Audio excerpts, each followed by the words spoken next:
Merci beaucoup, Madame la Présidente. D'abord, encore une fois, merci à mes amis de l'ADN. C'est toujours un plaisir, même si c'est toujours un aller-retour rapide, mais هذا واجب et chez des amis et une association que je respecte beaucoup et que j'aime beaucoup. Peut-être deux réflexions avant d'entamer mon sujet. C'est à la demande de mon ami Zarq, je ne sais pas, Finmcha, c'est Abdilah. Je rejoins ce que dit l'Oustad Sbahi. Ah, il est là-bas. Il est là-bas. Je travaille personnellement sur la commission sur la refonte du système de santé.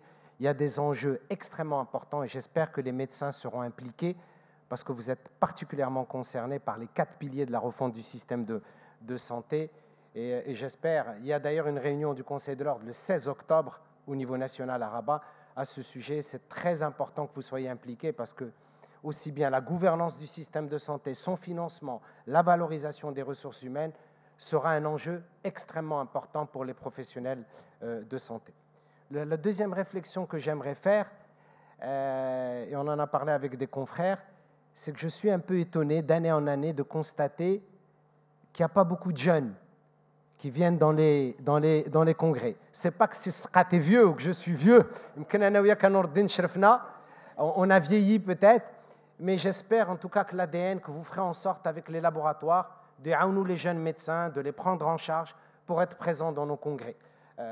On est tous jeunes, bien sûr, mais je regrette qu'il n'y ait pas suffisamment de jeunes qui viennent d'être diplômés, et qui puissent bénéficier de votre expérience, de votre expertise.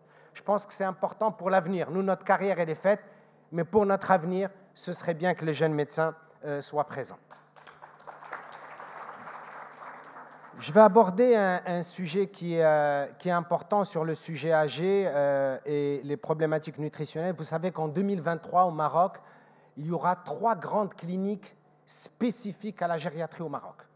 3 cliniques uniquement, plus de 120 lits uniquement réservés à la gériatrie, parce que ça deviendra un problème de santé publique extrêmement important. Les personnes âgées représentaient en 1960 3% de notre population, 65 ans et plus. En 2022, là où je vous parle, ils représentent 8%. Et en 2030, ça sera 15% de la population marocaine. Donc cela montre les enjeux. Voilà ce dont je voulais vous parler. Regardez, et en 2050, il y aura beaucoup plus de sujets âgés que d'enfants de moins de 5 ans. Alors que le Maroc était un pays jeune, et il y aura encore 2 fois plus de personnes âgées que d'adolescents dans le contexte mondial, y compris dans le contexte marocain. L'espérance de vie va s'améliorer, évidemment, et avec ça, vous le savez, c'est votre domaine, les maladies chroniques et l'utilisation des services de santé. Je ne vous apprends rien, 4 maladies chroniques au Maroc, le diabète, l'hypertension, le cancer, l'insuffisance rénale chronique, consomment 50% du budget de l'assurance maladie au Maroc, et ça va aller en augmentant pour les 10 prochaines années. Donc ça veut dire que c'est un enjeu extrêmement important pour notre pays. Pourquoi on va parler un petit peu des problèmes nutritionnels? Parce que les problèmes nutritionnels ne sont pas indépendants des problèmes organiques et des problèmes métaboliques que vous vivez au quotidien et qu'on va vivre de plus en plus. Les perceptions sensorielles qui changent totalement, les besoins énergétiques, le rendement énergétique donc des sujets âgés n'est pas le même. Si vous prenez un sujet âgé et un jeune de 20 ans, vous les faites monter sur un tapis à vitesse identique, ils n'auront pas le même rendement énergétique. C'est tout à fait normal parce que l'anabolisme protéique n'est pas le même, la masse musculaire donc n'est pas le même. Je ne vous apprends rien, vous êtes les grands spécialistes. L'insulinorésistance, avec l'âge, on a plus de chances d'avoir une insulinorésistance. La dysrégulation de l'appétit qui va changer, avec une appétence qui change de goût chez les sujets âgés. On revient comme pour les bébés, avec une plus grande appétence pour le sucré et moins pour les protéines et pour les lipides, qui va jouer un rôle important. Et le processus également de digestion. Je vous rappelle que toute cette présentation, vous pouvez l'utiliser. Moi, je les mets toujours à la disposition de l'ADN. Prenez-la comme vous voulez et vous pouvez l'utiliser sans aucun problème. Alors, les apports nutritionnels conseillés, c'est les dernières donc données, c'est exactement comme pour le sujet adulte. Il n'y a pas de nécessité de combler en micronutriments le sujet âgé, sauf si vous avez une preuve donc de carence. Toujours calcium et vitamine D, mais pour tous les autres micronutriments, aucune nécessité, aucune donnée de la littérature qui dit qu'il faut supplémenter le sujet âgé, sauf si vous avez une preuve scientifique des carences. Par contre, il y a deux choses importantes. La valeur calorique, combien il faut leur donner, c'est 36 kilocalories par kilo et par jour, et l'apport en protéines, sauf avis contraire du médecin généraliste ou du néphrologue, il faut donner environ 1 gramme à 1,5 gramme par kilo par jour de protéines. Pourquoi? À cause donc de la fonte musculaire. En dehors de ça, tous les micronutriments ne sont pas nécessaires. Une alimentation équilibrée est largement suffisante pour les micronutriments. Alors, qu'est-ce qui se passe? C'est le sujet âgé. Il y a plein de choses à aborder. Je vais aborder que le côté dénutrition et comment le prendre en charge, ce qu'on fait en pratique dans les cliniques spécialisées, dans les unités donc, de gériatrie. La baisse donc, de l'appétit avec une diminution spontanée et une baisse de l'odorat. Et on l'a vécu aussi particulièrement chez les sujets âgés pendant la période du Covid, quand on avait une modification du goût et de l'odorat. Et il fallait faire très attention, c'est le sujet âgé, parce que déjà à la base, il y a une baisse de l'odorat. La perception des goûts, le goût salé dont j'ai parlé pour les viandes et les légumes, et plus donc d'appétence pour le goût sucré. Les difficultés de mastication, à cause donc de la dentition, vous l'imaginez, et le ralentissement également de la digestion.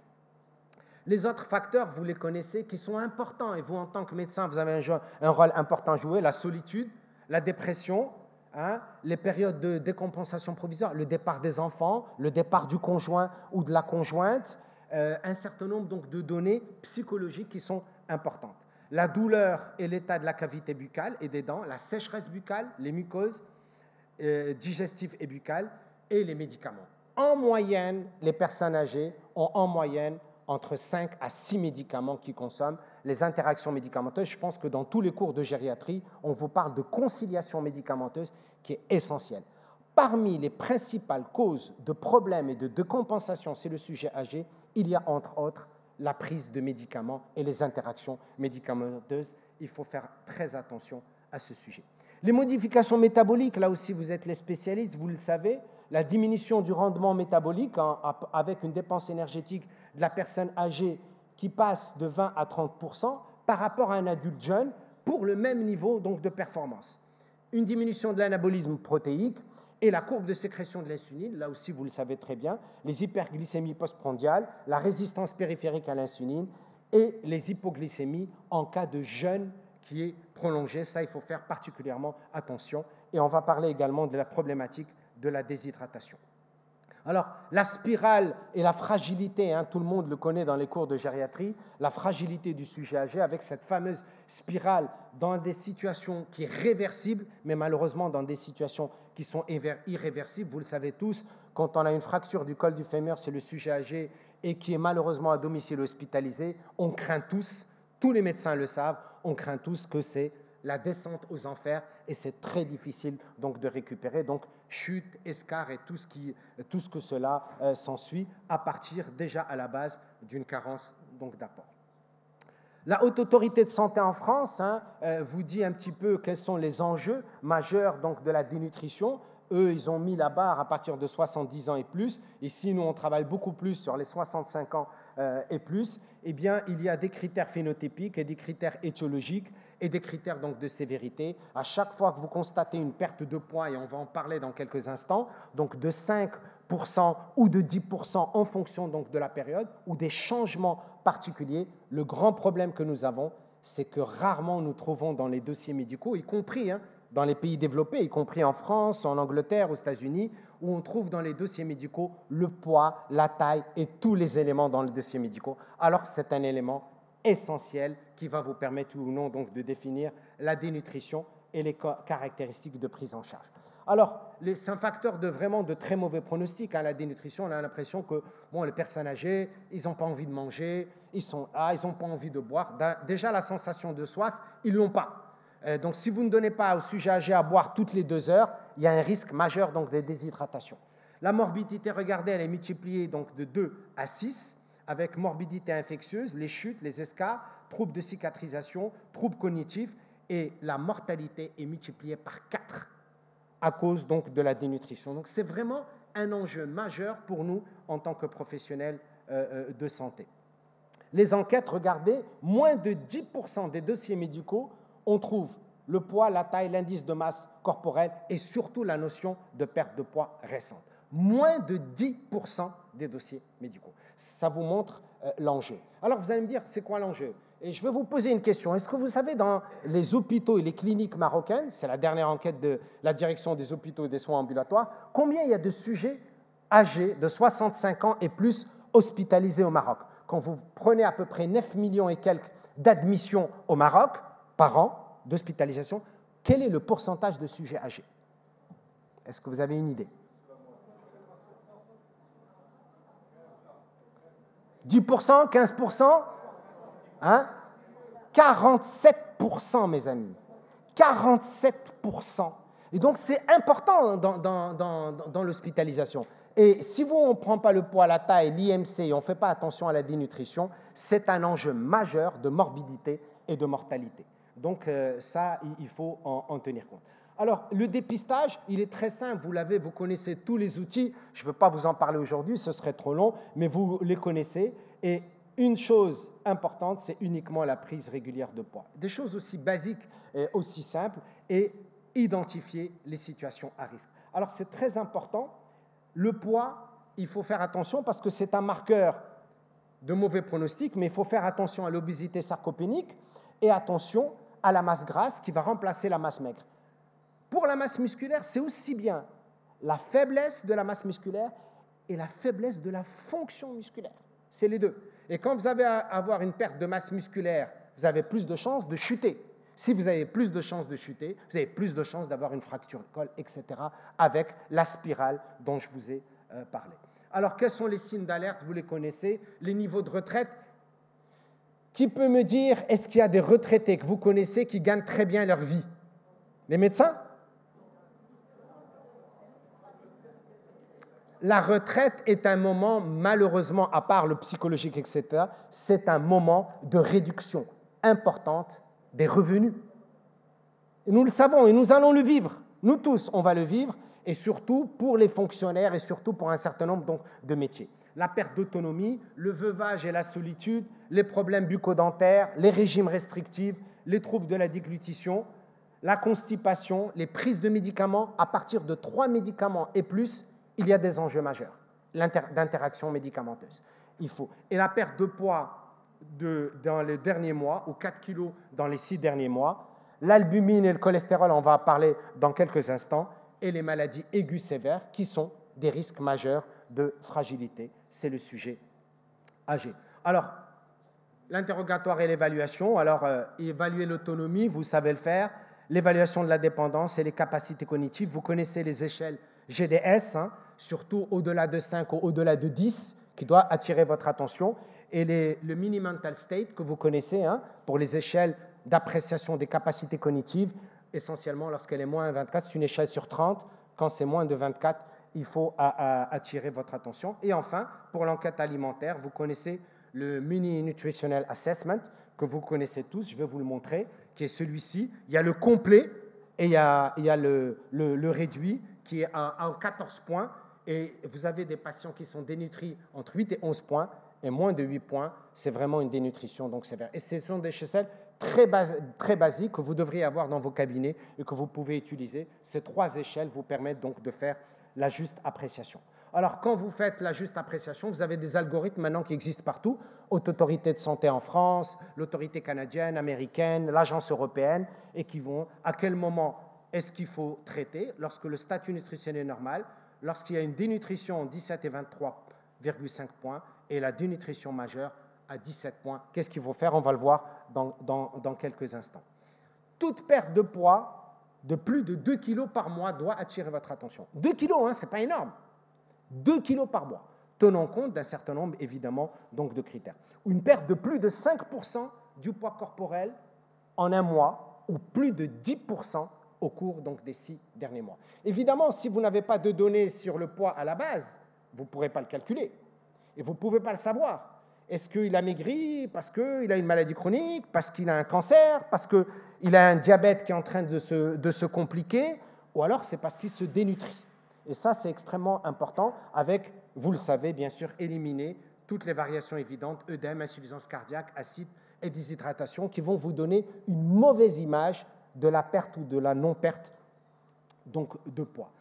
Le dosage, alors la biologie, vous voyez, il n'y a pas beaucoup de choses en biologie. Il y a deux paramètres, trois paramètres, on va le dire, qui seraient intéressants pour vous. C'est l'albumine et la transthéritine. La transthéritine, c'est ce qu'on appelait avant la préalbumine, hein, et la CRP, qui sont intéressantes, qui vont vous permettre de vous donner une orientation. Lorsque l'albumine est inférieure à 35 grammes par litre et lorsque la transthéritine est inférieure à 200 mg, ça doit absolument attirer votre attention, sachant qu'il faut toujours mesurer en parallèle l'albumine, en parallèle la CRP, pardon. Pourquoi? Parce que ça permet de voir s'il y a un phénomène inflammatoire, est-ce qu'il y a un catabolisme ou pas du tout. Alors pourquoi c'est intéressant cette préalbumine? Parce que sa demi-vie, elle est très courte, en 2 à 4 jours, et c'est un précurseur qui vient très tôt pour marquer donc la dénutrition. Et attention évidemment à l'interprétation avec l'insuffisance hépatocellulaire ou un syndrome inflammatoire qui, eux, vont diminuer la transthéritine et il faut faire très attention pour l'interprétation. Donc, vous voyez, il n'y a pas beaucoup de critères sur le plan biologique. C'est vous, en tant que clinicien, qui allez jouer un rôle. Il y a d'autres index, hein, l'index de Busby.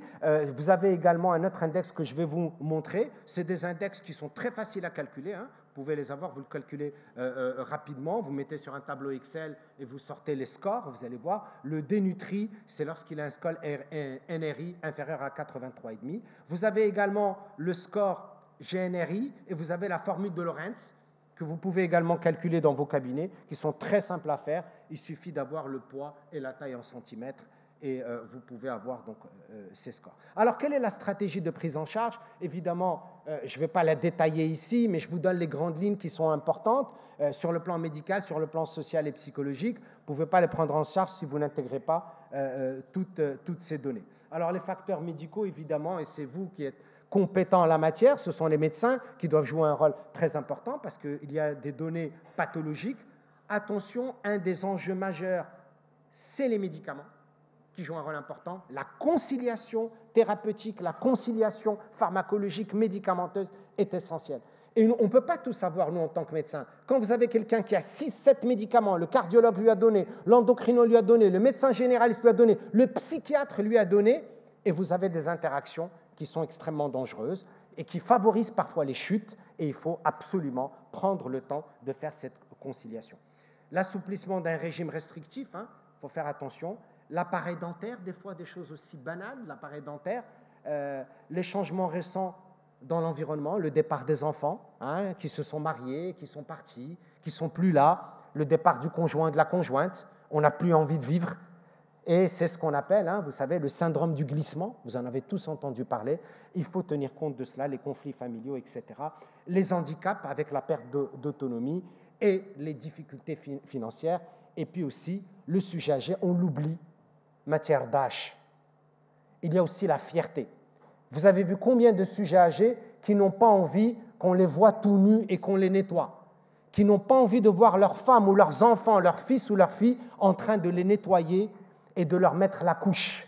Vous vous imaginez sur le plan psychologique, dire « je préfère ne pas vivre, je ne veux plus rien ». Si je dois voir ma femme ou mon fils ou ma fille en train de me nettoyer mes selles, j'ai plus envie de vivre. Et donc, mes amis, c'est très important également de tenir compte donc, de ces aspects.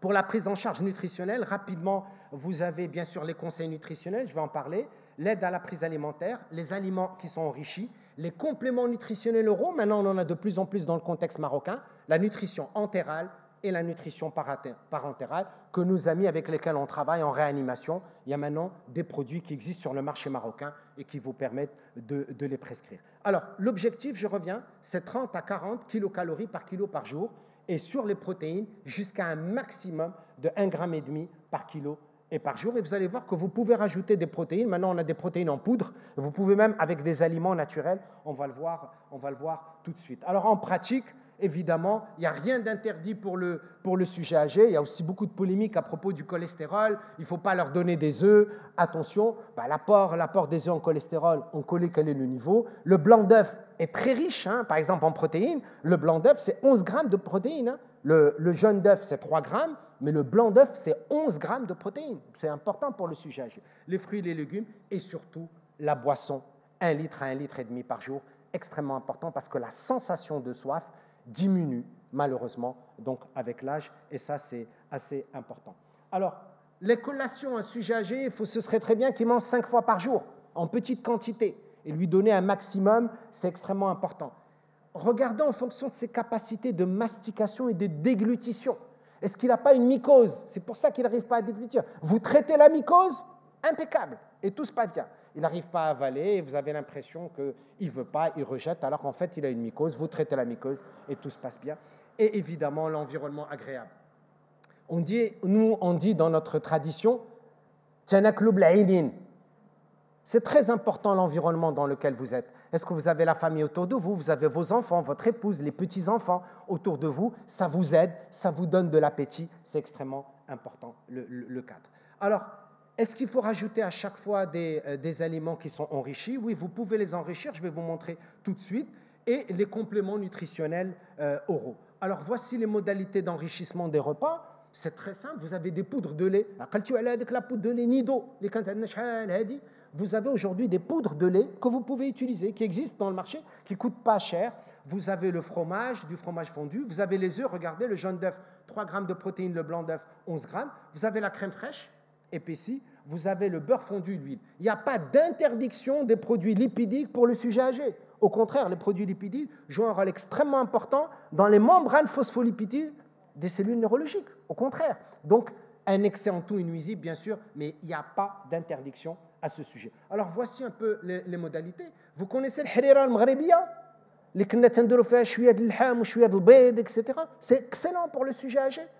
Si, bien entendu, vous la préparez sans qu'elle soit trop épicée, etc. Donc, il y a des modalités très, très simples dans lesquelles on va enrichir pour atteindre ce niveau de protéines dont a besoin le sujet âgé à cause donc de la perte de la masse musculaire.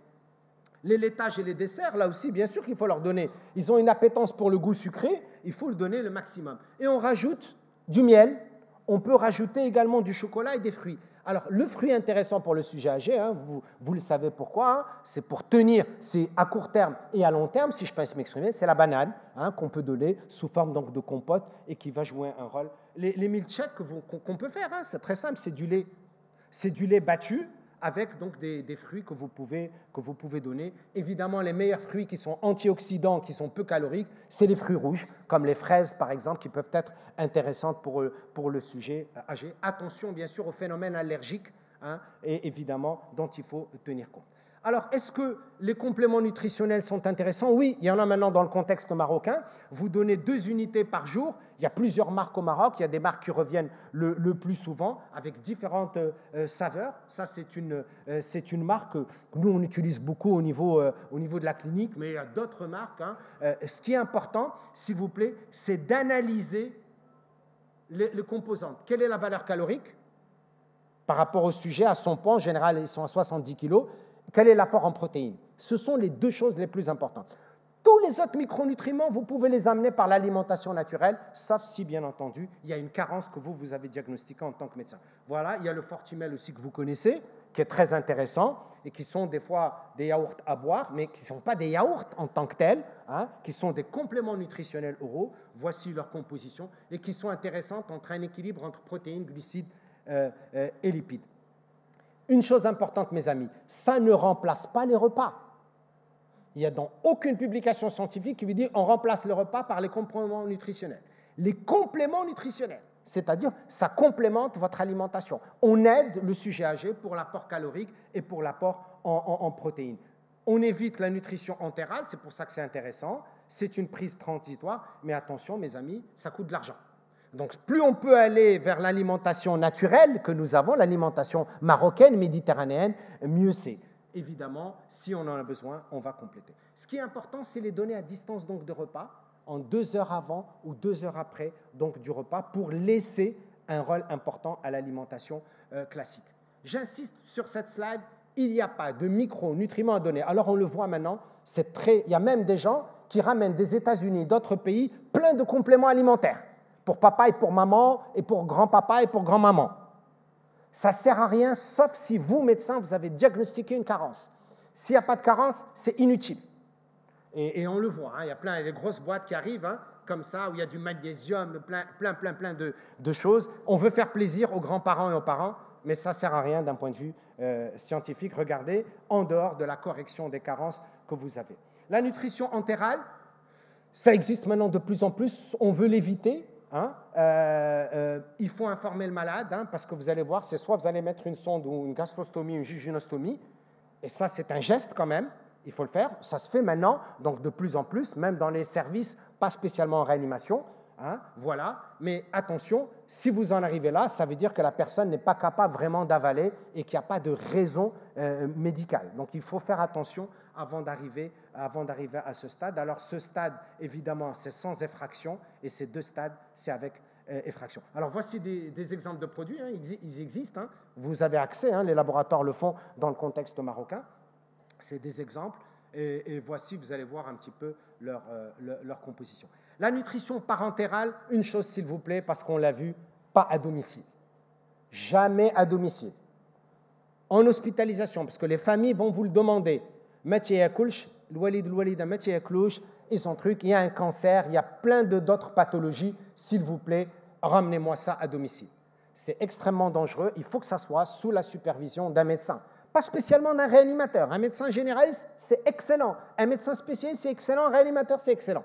C'est très simple à faire, mais pas à domicile, parce qu'il faut une supervision médicale. Alors voici le type donc de produit que vous connaissez. C'est en général des énormes sacs de 2 litres, hein, de 2000 millilitres que vous passez. Je vais vous montrer la prescription. Il y en a plusieurs. Il y a le perdiolimel que je vais vous montrer dans quelques instants. Il y a l'olimel également. Tout ça, ils sont disponibles dans le contexte marocain. Ce qui est intéressant, c'est qu'ils ont 3 compartiments, un compartiment glucose, un compartiment acide aminé et un compartiment émulsion lipidique.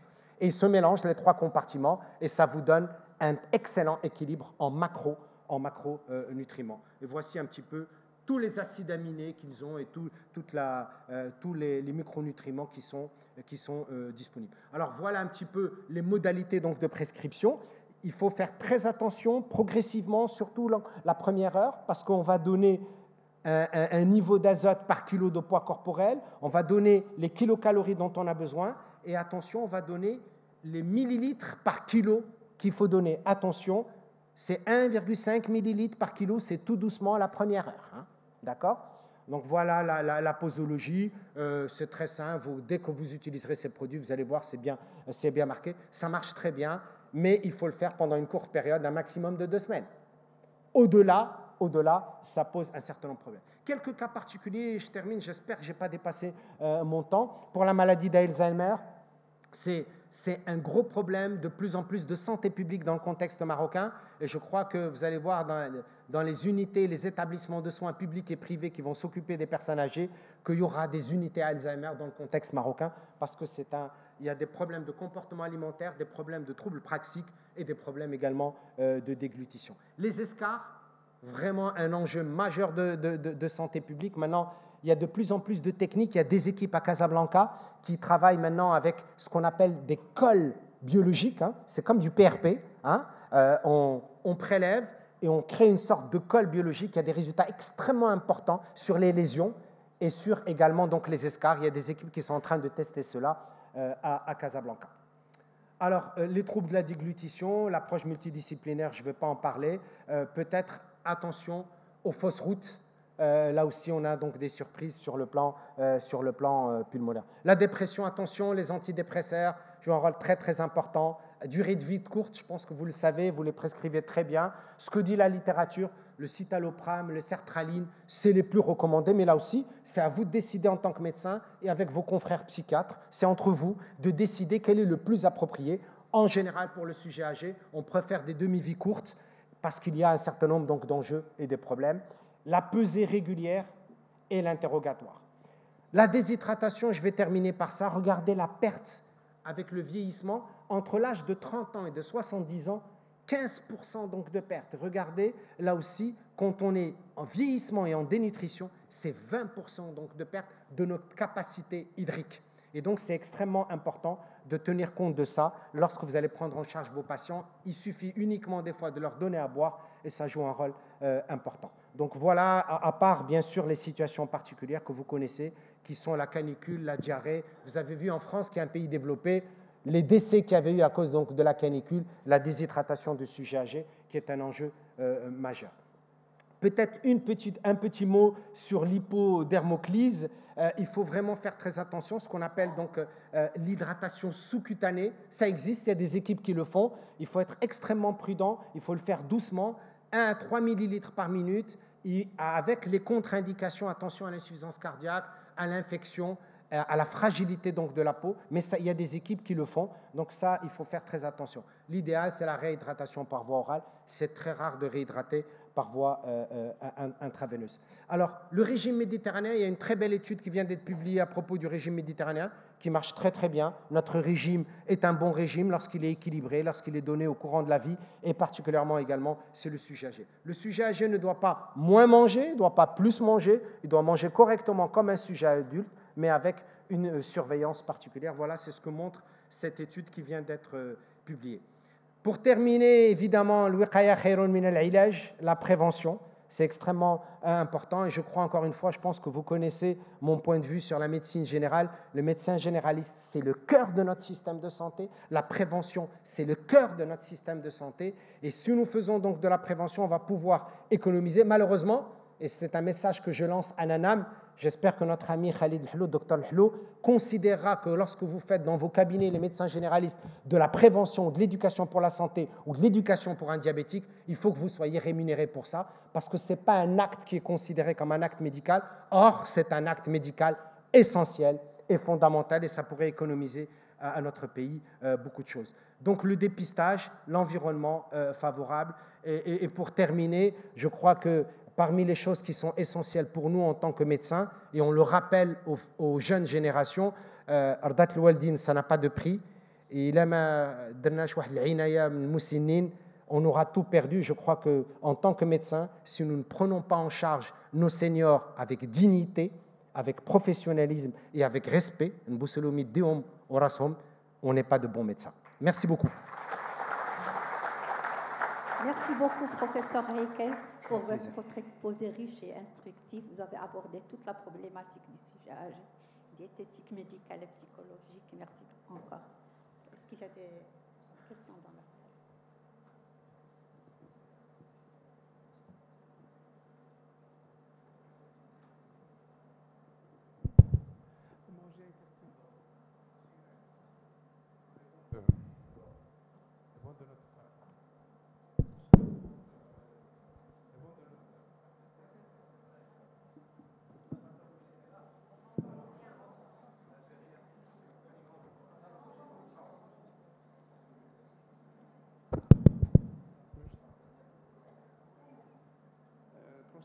Donc, ma question est d'ordre institutionnel. C'est vrai que dans les bancs de nos facultés depuis des années sont bourrés de pathologies, certes, mais la gériatrie, je pense que le cours de gériatrie, on n'en a pas.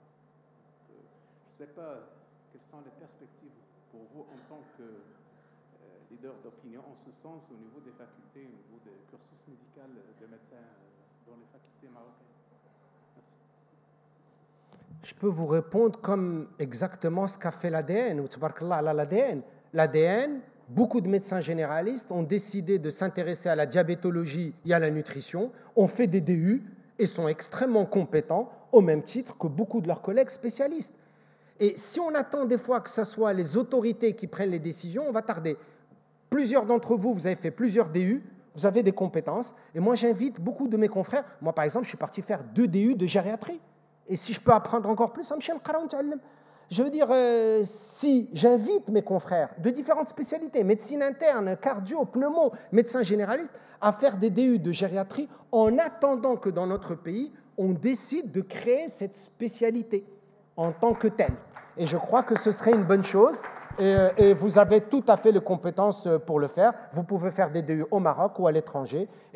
Parce que vous allez voir, dans les 5 prochaines années, une bonne partie de votre patientèle, ça sera des sujets âgés. Professeur Heikel, pardon. La dernière. Oui. Alors, j'ai 2 petites questions, si vous permettez. J'ai une question à propos des laitages. Il y a des polémiques qui disent qu'à partir d'un certain âge, il faut éviter de prendre les produits laitiers, il faut éviter de prendre toutes sortes de laitages.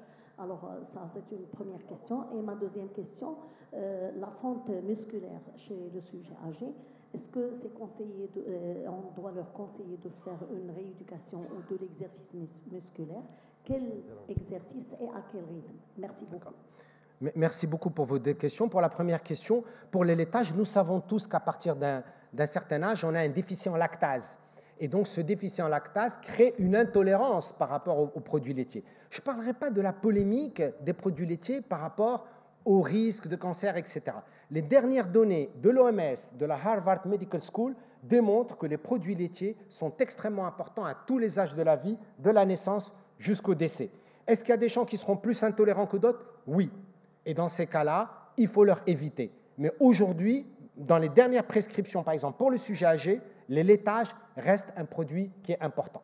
Sauf, encore une fois, lorsque, bien entendu, il y a une intolérance. Il y a des gens qui font une intolérance à 50 ans et qui ont un déficit en lactase. Il faut prendre des comprimés et ça se passe très bien. C'est bon pour votre première question? La deuxième question, c'est pour la fonte musculaire. Oui, pour la fonte musculaire. Alors, évidemment, un sujet qui a 75 ans, vous n'allez pas lui demander de faire un marathon et pas faire de l'endurance. Par contre, il faut qu'il fasse du renforcement musculaire. Et le renforcement musculaire, il peut le faire à la maison, parce qu'il y a des gens qui n'ont pas les moyens d'avoir un coach de sport ou d'avoir donc des poids, mais il faut qu'il fasse du renforcement musculaire. Il peut le faire avec un physiothérapeute, mais il peut le faire également lui-même à la maison. C'est très important de renforcer donc les muscles. C'est pour également donc les protéines, c'est très important, et pour son immunité. Voilà, merci beaucoup, professeur Reichel. Franchement, on doit le remercier.